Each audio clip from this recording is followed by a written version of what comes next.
અમરેલીમાં કમોસમી વરસાદથી પાકને નુકસાન પહોંચ્યું છે। વળતરની માંગ સાથે મામલતદારને આવેદનપત્ર આપવામાં આવ્યું। જય જવાન જય કિસાનના નારા સાથે આવેદનપત્ર આપવામાં આવ્યું છે। આવેદનપત્ર પાઠવી સંપૂર્ણ દેવા માફીની માંગ કરવામાં આવી। જો આ 8 દિવસની અંદર દેના માફ નહીં થાય તો સરકારશ્રીને અમે ચેતવણી આપી કે ચલો ગાંધીનગર અભિયાન અમે ચલાવશું।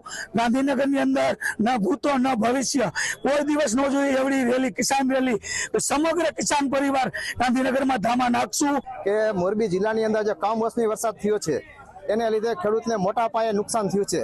એટલે ખેડૂત અત્યારે બેહાલ જેવી પરિસ્થિતિમાં છે।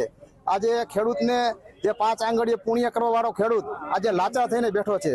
એટલે સરપંચ એસોસિએશને આજે અમે નક્કી કરી ખેડૂતને સાથે રાખી સરકારશ્રીમાં અમે એવી રજૂઆત કરી છે કે ખેડૂતના દેવા સંપૂર્ણ માફ કરવા જોઈએ। જૂની વીમા યોજના જે છે તે ચાલુ કરવી જોઈએ। અમારી એક જ માંગણી છે કે ખેડૂતોને 100% નુકસાન પામ્યું છે, જે અમને પૂરેપૂરું દેણું માફ કરી દે સરકાર, બસ અમારી એ જ આશા છે, બીજું કાંઈ નથી। જો બિહારમાં જો દેણું માફ કરી શકતી હોય ગઠબંધન વાળી સરકાર તો અહીંયા ગુજરાતમાં કેમ નહીં? બસ એ જ મારી માંગ છે।